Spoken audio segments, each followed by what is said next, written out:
Pierre Sage, le coach de l'Olympique Lyonnais, qui va maintenant nous retrouver. Merci de nous retrouver, Pierre. Je t'ai porté bonheur. Je t'ai porté bonheur. Non, Malik qui triche aussi. Non, parce que je vais pas plus grand que lui, c'est pas possible.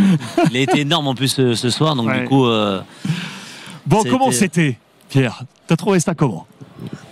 Bien en première mi-temps. Ouais. Moins bien en deuxième. Après, quand on s'est réorganisé, on a résolu le problème tactique défensif.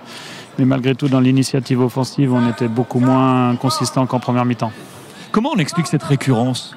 Comment on explique que ça se passe à chaque fois comme ça? Vous avez tout entre les mains et que cette bascule, ça passe du mauvais côté. Comment on explique ça?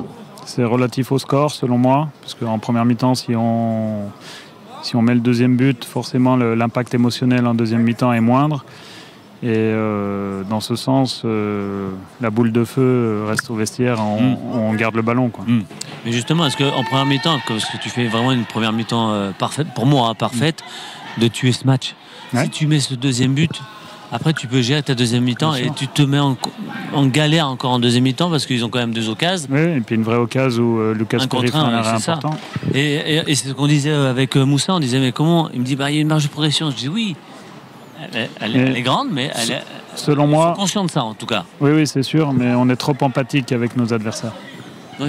Et d'ailleurs, Ludo lui a dit, il est exceptionnel, mais on l'a senti que parfois il était encore peut-être un peu trop gentil. Oui. Si tu fais un match parfait, sur 2-3 actions, tu tombes alors que tu fais 2 mètres. Ouais. Et ça, on ne doit pas voir.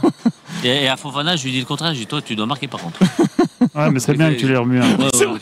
Il les a secoués les deux. Oui, t'as bien fait. Tu sais pourquoi il a fait ça, Pierre? Parce qu'il était sur les trucs. Oui, il a pris de la hauteur. Non, je l'ai élu homme du match. Fofana, non, mais t'as bien. Je suis d'accord. Mais en tout cas, tes conseils sont importants pour eux parce que, en plus, je pense qu'ils ont vécu le match comme ça. Oui. Donc ils sont assez lucides par rapport à la performance. Il y avait une joie très mesurée dans le vestiaire. C'est vrai? Mesurée. Ah oui, très mesurée. Parce que je pense au final qu'on s'est fait peur. Et vu qu'on vient de vivre le scénario 2 ou 3 fois de suite, on s'est dit qu'on retombait dans les mêmes travers. Mais bon, ce soir, le public a fait en sorte que la balance reste équilibrée. Tu nous racontes ta réflexion et qui t'amène à ces 2 changements tactiques. Un premier complètement tactique avec ce double changement à la 79e, qui t'amène avec ce 65e avec ce 4-2-3-1. Et puis le deuxième changement à la 79e. Qu'est-ce qui a motivé tout ça? En fait, j'ai trouvé qu'on n'arrivait plus à défendre en avançant.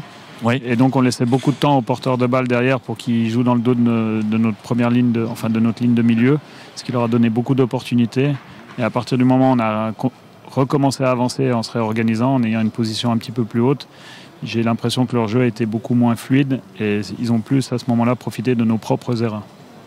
Tu as on avait dans cet avant-match avancé effectivement qu'en faisant analyse ligne par ligne, on avait surtout un milieu de terrain qui pour nous était dans le potentiel, dans l'expérience supérieure à celui de Saint-Etienne, avec en plus une capacité normalement de frappe.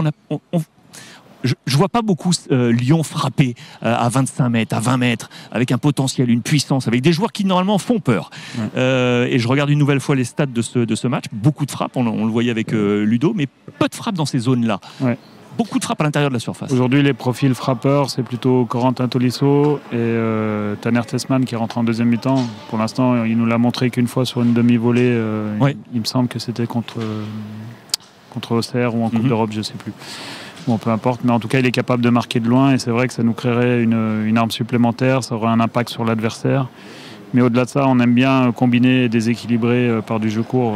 Le profil de nos joueurs est aussi comme ça, mais c'est sûr que si on avait une possibilité supplémentaire, on la saisirait. Quel va être ton premier chantier là, durant cette trêve? Sur quoi tu vas aller? La récupération. Récupération. Parce qu'on a un effectif malgré tout qui est assez âgé, ils ont besoin de souffler vu qu'on enchaîne beaucoup. Et il faut aussi penser à autre chose et on va suivre les joueurs qui sont en sélection et on commencera la préparation de notre match à Reims sur la 2e semaine seulement. Toi, tu vas récupérer, Pierre? Moi, j'ai pas besoin de beaucoup récupérer. Je dors pas beaucoup déjà, donc j'ai pas besoin de récupérer. Écoute, mille merci une nouvelle fois d'être merci à vous et à nos côtés. En tout cas, merci pour le ton. Parce que c'est toujours appréciable d'échanger avec vous avant et après les matchs. Ouais, c'est très gentil. Merci à toi. Merci à toi. Merci de ton accueil, Pierre.